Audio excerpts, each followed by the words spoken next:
Hello, Facebook. Good morning, Facebook. Hello, Instagram. Hello, YouTube. Depending on how you're catching us.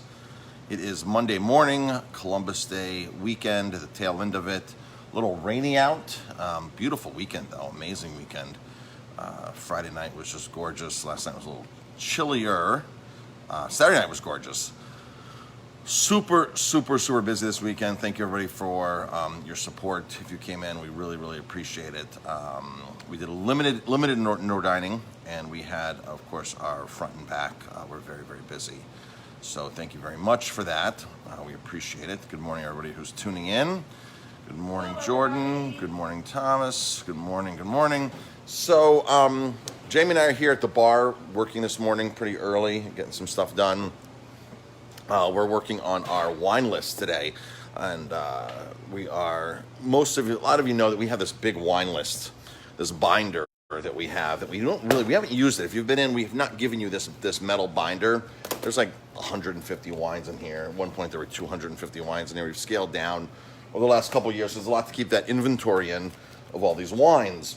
So we've been buying a ton of wine because we're doing a lot of retail business here. All the wines in the racks and the boxes and the spirits and, of course, all of our food, retail food. So here's what's going on. Well, first, before I talk about the wines, tonight it's buy one, get one wings. Buy one, get one wings. Best deal on our wings ever. We're keeping that going. We've switched our producer to a local certified organic producer. We're able to get a good deal on that. So buy one, get one wings. As long as we can keep that supply going, we'll keep doing that. And it's a local farm, certified organic, step up from what we're using. So every Monday night, buy one, get one. Buy one, get one for takeout. We are open tonight. We're closed Tuesdays and Wednesdays now. Jamie and I have worked very hard this year. And so we're closing Tuesdays and Wednesdays for the winter to take a break. We'll be back to 6 days some point in the spring. All right, so if you've ever seen our wine list, our big binder here, the metal binder, we've had literally 250 wines, 200 wines in there now. So when you come to the restaurant to sit down to eat, we hand you a one-page wine list. It's a modified wine list. It's basically one page is all you get, whites and reds, and this is what we're focusing on. So what we're doing is we go through, and we do this about maybe on a weekly basis now. We did this last week, and we're doing it again this week. So what we do is we go over to all of our wines off that big wine list, which is on the racks when you walk in. So all these racks here, all those other wines, and we have wines in the basement too, and we have more wines here. So what we do is we go through here, and we'll basically go through and say, okay, this is the last bottle of Metler Petit Syrah. It's normally 59 or 69 on the list. We'll put it on the one-page list for 49. So we basically just go through here the last couple of weeks, and we just grab some bottles that are down to the very end. And here's a Nebbiolo from Langhe. I don't know the price of it, but we'll probably take $10 off and put it on the one-page list. So you want to keep your eye on that one-page list of new things that are popping in. Something that we just ordered for the list that this is really cool stuff. Borgogno No Name. Borgogno No Name. It is basically Barolo, declassified Barolo. We did buy this brand new. This is a new wine for us. Borgogno is going to be one of the places that we'll be touring when we go to Piedmont, to Lamora, to Barolo. So if you keep your eye on the wine list, there's some really good deals, because the one-page wine list that we're doing is a different margin than the stuff that was in the binder. So that's the deal. So we're taking some of the wines, we're moving them over, lowering the prices. So we're just process of elimination. If there's 2-3 bottles left, 1 bottle left, it goes on there. We had a bottle on there that used to be $77 that we let go for $39 this last week, and the person's like, wow, this super Tuscan wine, the guy was Italian, he was like, wow, this is amazing. I'm like, you got my one and only bottle, that's it, enjoy it, and he sure did. So, Corta alla Flora, that's going on the list. That's a Montepulciano, Vino Noble Montepulciano from Tuscany. It's on our list for 77. It's probably going to go on the new list for 59. I have 3 bottles of this left. This is the Reserva. It's aged beautifully. Really aged beautifully. It's 2010. So that's really awesome. Merlot blend from Zanato. I don't know the price, but we'll knock that down. Here's a really cool wine. Motoro. That on top of there is a porcupine. We were at the winery last year in Tuscany. We took our group there. Sergio Matura. So the reason why the porcupine is on there is he grows one grape very successfully, Grucchetto. He's the king of Grucchetto, and they're in Umbria. So the porcupine on here resembles the porcupine in Italy. In that part of Italy, is an endangered species. It is an endangered species, and so it's protected. When Sergio Matura switched his farming practices to organic, they're now organic, they switched 20 years ago to organic, they noticed a spike in the porcupine population on the farm, on the vineyard. Thus, that's basically his mascot, because he's single-handedly brought back the porcupine in that area from an endangered species to something that's thriving on his property, and that's because he switched to organic, and the porcupines love what he's doing there. So we have 6 bottles of this one left. We will keep buying this because this is an amazing wine. Let's see. So Agricole Vallone. This right here is a 2000. This is brand new. It was 2013, right? 2013 Negro Amaro and Susumanello blend. It's aged beautifully. This is ready to drink amazing. We just got this in. This is one of the vineyards we're going to. This is at a great price too. But this is really one of the most interesting ones, the Borgogno No Name. This is on our list for $69, which is a great bargain. Previously, we would have put this on our list for probably $89. All the wine that we're bringing in now, we're running on lower margins because now that we have the store there, we have move some volume. We have been moving volume. People will come in, sit down, have a glass of wine, 2 glasses of wine, say, "Oh, I love this wine. Let me take 2 bottles home," and we can do that. So we have 2 separate prices on our list now. One for retail pricing, which is what you'd pay at the wine shop for it, and then one when you sit down and actually eat, which includes a corkage fee and everything in there. So some states are set up like that, by the way. Jamie and I, through our travels over the years, we've been to states where it's a retail and on-premise, off-premise. So you can consume the alcohol on-premise, or you can take the alcohol off-premise, off-premise. And New York State does not allow that except for during COVID. So that's why we're taking advantage of that. Something that they granted us in, and every couple months they keep extending that part of the license. So this is a really interesting wine. This No Name. Where is it? No Name for Borgogno. Borgogno is the iconic Barolo producer, Barbaresco producer up in Piedmont. So they have a wine called, it simply says No Name on it. That's it, No Name. So how this works is, this is declassified Barolo. This should be Barolo. It should say Barolo on here, and it should have the DOCG logo on it, which doesn't. So what they did was they aged this in the big Slovenian oak like they're supposed to, but then they took it out of the barrels and put it into different barreling to finish it a little bit differently.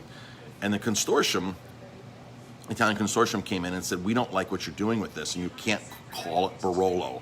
You're not allowed to call this Barolo." So they said, "Well, we're going to make it anyway, and we're going to put No Name on it." And you'll see on the bottom there that it's in part of protest of the consortium, because they wouldn't allow them to call it Barolo, when in fact it was basically Barolo. They just didn't like the last step they did in it. So they took one of the barrels and goes, "This isn't." This happened in 2010, and they keep making this every single year as a protest to the consortium for not letting them allow to call the other stuff Barolo. It's a little less than their Barolo bottle normally costs, a couple bucks less. This is on our list for $69, and it's drinking beautifully. Jamie and I had some of this last week, Borgogno, from our friends at Ithaca, who are some great wine importers, bringing us a bunch of Italian cool wines. So that's what's going on here Monday. It is a little rainy out. If you're off today, I would say go hiking, but you have to probably wait till later to go out and get out and enjoy, because it's going to stop raining, I guess, after 1 o'clock. Anything else, Jamie? Wing night tonight, right? Wing night tonight. Buy one, get one wings tonight. Inside will be open Okay. for limited tables tonight. Okay. Takeout is available. Okay, good. So you can always take out wings plus off of our regular menu. And talk about our wine dinner next. Oh, wine dinner, yeah. Next Monday night, we're doing a wine dinner. It's going to be in the Gardner inside. We'll see what the weather's like. Check the weather. We're going to try to keep it outside. So we'll see what the weather's like next Monday, but we're doing again our 4 wines in a dish for $25. Extreme bargain. We've been doing these every other Monday and we've been selling out like 25 people every other Monday, so it's been a huge success. You basically get 4 wines, so you almost get 2 to 3 glasses of wine, and plus a dish. We're probably going to have something, maybe maitake, like last time, because maitakes, we still have a lot. They're in season. I'm out there foraging them. Maybe something with maitakes. I'm not 100% sure yet. You did maitakes for the... Oh, for the other one. Yeah. The other event. So, okay. Yeah. So I can do another maitake dish, I guess. Maitake mushrooms, the hen of the woods. We literally have a couple 100 pounds here that I've been out foraging. And with the rains coming in, maybe we'll get another growth of them. So that's next Monday. And the theme is our favorite fall wines. Jamie and I have some of our favorite go-to wines that are awesome for the fall. So there's no specific region. It's not Italy. It's not Spain. It's not American. It's a combination of all of those, of our favorite wines. So probably 1 to 2 whites and 2 to 3 reds. So work out to be 4 wines. It's kind of red season now. So maybe we'll start off with a nice white, a nicer, richer bodied white, and then go to a lighter red, and then go into 2 bigger reds. So that's going to be exciting next week, our favorites. So we've already, it's hard to pick our favorite, so we had to limit it to the fall time, our favorite fall wines. Like I've switched my style of wine right now that I've gone to. I'm drinking more reds now. I'm drinking heavier reds or lighter reds. I don't really drink white that much right now. I'll go back to white during the course of the winter because I love white wine as well as reds and rosés. Drinking a little bit of rosé, but not much. Just, these cooler nights, you just want something a little heartier. So that's the story with that. If you're watching this live, by the way, drop a comment, #live, especially if you're on YouTube. If it's on the replay anywhere, like Instagram or YouTube, especially on YouTube, just drop a comment, #replay, and just drop a comment where you're tuning in from. That's always helpful. And again, we had a tremendously busy weekend here at Aroma Time, so thank you everybody for your support. We really, really appreciate it. I was in the kitchen all weekend cooking. The burrata. So we got this burrata in last week from Italy, and I wasn't sure how it was going to go because it's a little pricier. Burrata is basically a cheese ravioli, to put it simply. It's a cheese ravioli, but it's all cheese. It's mozzarella on the outside, and then chopped and cut mozzarella stracciatella inside, bound with cream. And when you cut this thing open, it just oozes out all this diced creamy cheese from this mozzarella encasing. It's made from water buffalo. We got the real deal stuff. You can walk into Restaurant Depot, or you can walk into Sam's Club, you can walk into some stores and buy burrata all day long.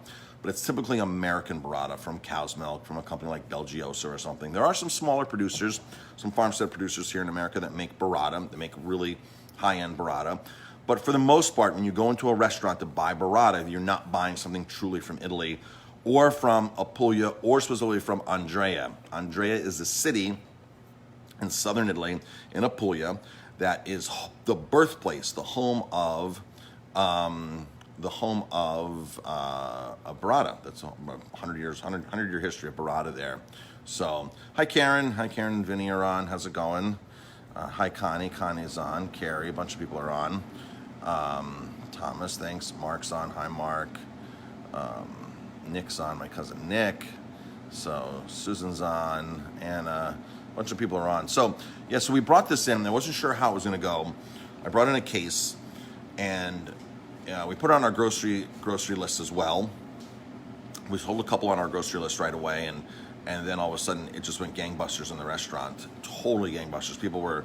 Our staff tasted like, oh my gosh. Our staff has had burrata before, but they never had the real deal burrata from Andrea, Italy. And it's just amazing stuff, made from water buffalo. If you look up burrata, you'll find out that it could be made from either cow's milk or water buffalo. We are getting the water buffalo version, just like how mozzarella is made in Campania, Italy, all water buffalo. There's no ifs, ands, or buts if it's coming out of there, and it's mozzarella, fresh mozzarella. It's got to be made from water buffalo. That's the Italian regulations. So it came in and it went out the door. The first night alone on Friday night, we sold more than half of this case. The reason I didn't want to bring a lot in was because it's perishable. It only lasts about a week or so, and it's flown in we have about a week from the time we get it. It got flown in on Tuesday. If you were in Italy, if you were in southern Italy eating mozzarella, you would probably typically only eat mozzarella that was made that day. That's a big thing. You make the mozzarella is made. All the stores you go into throughout Campania, especially Campania, because that's really where buffalo mozzarella is predominantly from, through all the areas there. You literally walk into these stores and it's being made fresher. It never even gets refrigerated. It's literally room temperature, and that's how you would eat it. If you refrigerate it, then you lose some of the quality of it. So that's why it's always eaten fresh, buffalo mozzarella in Italy. And I mean, you can buy it in the store and everything, but really, a lot of those specific places that make buffalo mozzarella, I mean, they look like truck stops almost. You pull off the highway, off the strada, and you pull in and you go to and combine places that just do nothing but buffalo mozzarella, a little bit of charcuterie, gelato made from water buffalo milk as well, and these are very, very popular in Campania. So the burrata came in and it went out the door pretty quickly, which is great. So the company that we use, they fly it in every Tuesday. It's flown in every Tuesday from Italy, from southern Italy, and then we would get it on Thursday, and then we'd have it for the weekend. So as long as they can get it and we're selling it, we'll keep buying it. That's the situation with that. And I think that's about it. Wine dinner next Monday. Buy one, get one. Wings tonight, 647-3000. Wait till 11 o'clock to start calling. Buy one, get one wings. We will have indoor dining available tonight. I'm not sure what the weather forecast is for later. I know the rain's supposed to stop by 1-ish. And that's it, folks. Have an amazing day. And again, appreciate all the business. We appreciate your support. Jamie and I could not be here without you. And we've been super busy as a result, so thank you. All right, folks, talk to you later. Have a great day.